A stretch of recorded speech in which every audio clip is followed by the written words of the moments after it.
श्रीगणेशाय नमः। अथ कीलकम्।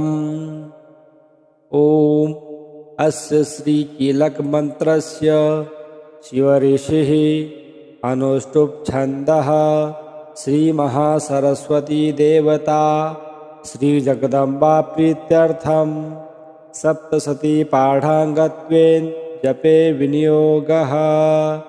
ॐ नमः चण्डिकायै। मार्कण्डेय उवाच। ॐ विशुद्धज्ञानदेहाय त्रिवेदी दिव्यचक्षुषे श्रेयः प्राप्तिनिमित्ताय नमः सोमार्धधारिणे। सर्वमेतद्विजानीयान् मन्त्राणामभिकीलकम् सोऽपि क्षेममाप्नोति सततं जाप्यतत्परः। सिद्ध्यन्तुच्चाटनादीनि वस्तूनि सकलान्यपि एतेन स्तुवतां देवी स्तोत्रमात्रेण सिद्ध्यति। न मन्त्रो नौषधं तत्र न किञ्चिदपि विद्यते विना जाप्येन सिद्ध्येत सर्वमुच्चाटनादिकम्।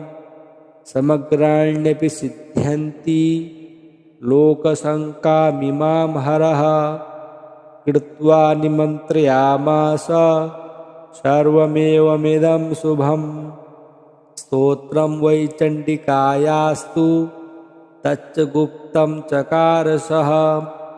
समाप्तिर्न च पुण्यस्य तां यथा वन्नियन्त्रणां सोऽपि क्षेममाप्नोति सर्वमेवं न संशयः। कृष्णायां वा चतुर्दश्यामष्टम्यां वा समाहितः ददाति प्रतिगृह्णाति नान्यथैषा प्रसीदति। इत्थं रूपेण कीलेन महादेवेन कीलितं यो निष्कीलां विधायैनां नित्यं जपति संस्फुटं। स सिद्धः स गणः सोऽपि गन्धर्वो जायते नरः। न चैवाप्यट्टतस्तस्य भयं क्वापि इह जायते। नापमृत्युवशं याति मृतो मोक्षमवाप्नुयात्। ज्ञात्वा प्रारभ्य कुर्वीत न कुर्वाणो विनश्यति। ततो ज्ञात्वैव सम्पन्नमिदं प्रारभ्यते बुधैः। सौभाग्यादि च यत्किञ्चित् दृश्यते ललनाजने तत्सर्वं तत्प्रसादेन तेन जाप्यमिदं शुभम्। शनैस्तु जप्यमानेऽस्मिन् स्तोत्रे सम्पत्तिरुच्चिकैः भवत्येव समग्रापि ततः प्रारभ्यमेव तत्। ऐश्वर्यं यत्प्रसादेन सौभाग्यारोग्यसम्पदः शत्रुहानिः परो मोक्षः स्तूयते सा न किं जनैः। ॐ नमः चण्डिकायै। मार्कण्डेय उवाच। ॐ विशुद्धज्ञानदेहाय त्रिवेदी दिव्यचक्षुषे श्रेयः प्राप्तिनिमित्ताय नमः सोमार्धधारिणे। सर्वमेतद्विजानीयान् मन्त्राणामभिकीलकम् सोऽपि क्षेममाप्नोति सततं जाप्यतत्परः। सिद्ध्यन्तुच्चाटनादीनि वस्तूनि सकलान्यपि एतेन स्तुवतां देवी स्तोत्रमात्रेण सिद्ध्यति। न मन्त्रो नौषधं तत्र न किञ्चिदपि विद्यते विना जाप्येन सिद्ध्येत सर्वमुच्चाटनादिकम्। समग्राण्यपि सिद्ध्यन्ति लोकशङ्कामिमां हरः। कृत्वा निमन्त्रयामास सर्वमेवमिदं शुभम्। स्तोत्रं वै चण्डिकायास्तु तच्च गुप्तं चकारसः समाप्तिर्न च पुण्यस्य तां यथा वन्नियन्त्रणां सोऽपि क्षेममाप्नोति सर्वमेवं न संशयः।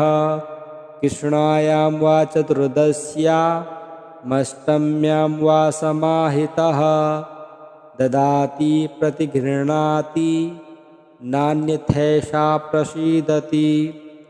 इत्थं रूपेण कीलेन महादेवेन कीलितं यो निष्कीलां विधायैनां नित्यं जपति संस्फुटम् स सिद्धः स गणः सोऽपि गन्धर्वो जायते नरः न चैवाप्यट्टतस्तस्य भयं क्वापि इह जायते नापमृत्युवशं याति मृतो मोक्षमवाप्नुयात् ज्ञात्वा प्रारभ्य कुर्वीत न कुर्वाणो विनश्यति ततो ज्ञात्वैव सम्पन्नमिदं प्रारभ्यते बुधैः सौभाग्यादि च यत्किञ्चित् दृश्यते ललनाजने तत्सर्वं तत्प्रसादेन तेन जाप्यमिदं शुभं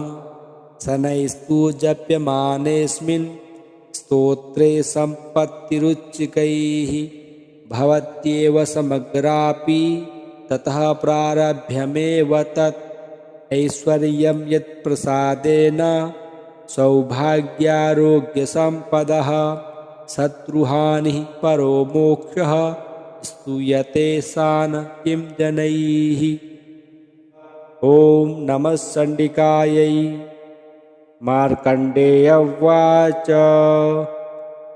ॐ विशुद्धज्ञानदेहाय त्रिवेदी दिव्यचक्षुषे श्रेयः प्राप्तिनिमित्ताय नमः सोमार्धधारिणे सर्वमेतद्विजानीयान् मन्त्राणामभिकीलकं सोऽपि क्षेममाप्नोति सततं जाप्यतत्परः सिद्ध्यन्तुच्चाटनादीनि वस्तूनि सकलान्यपि एतेन स्तुवतां देवी स्तोत्रमात्रेण सिद्ध्यति न मन्त्रो नौषधं तत्र न किञ्चिदपि विद्यते विना जाप्येन सिद्ध्येत सर्वमुच्चाटनादिकं समग्राण्यपि सिद्ध्यन्ति लोकशङ्कामिमां हरः कृत्वा निमन्त्रयामास सर्वमेवमिदं शुभं स्तोत्रं वै चण्डिकायास्तु तच्च गुप्तं चकारसः समाप्तिर्न च पुण्यस्य तां यथा वन्नियन्त्रणां सोऽपि क्षेममाप्नोति सर्वमेवं न संशयः। कृष्णायां वा चतुर्दश्यामष्टम्यां वा समाहितः ददाति प्रतिगृह्णाति नान्यथैषा प्रसीदति। इत्थं रूपेण कीलेन महादेवेन कीलितं यो निष्कीलां विधायैनां नित्यं जपति संस्फुटम् स सिद्धः स गणः सोऽपि गन्धर्वो जायते नरः न चैवाप्यट्टतस्तस्य भयं क्वापि इह जायते नापमृत्युवशं याति मृतो मोक्षमवाप्नुयात् ज्ञात्वा प्रारभ्य कुर्वीत न कुर्वाणो विनश्यति ततो ज्ञात्वैव सम्पन्नमिदं प्रारभ्यते बुधैः सौभाग्यादि च यत्किञ्चित् दृश्यते ललनाजने तत्सर्वं तत्प्रसादेन तेन जाप्यमिदं शुभं शनैस्तु जप्यमानेऽस्मिन् स्तोत्रे सम्पत्तिरुच्चिकैः भवत्येव समग्रापि ततः प्रारभ्यमेव तत् ऐश्वर्यं यत्प्रसादेन सौभाग्यारोग्यसम्पदः शत्रुहानिः परो मोक्षः स्तूयते सा न किं जनैः।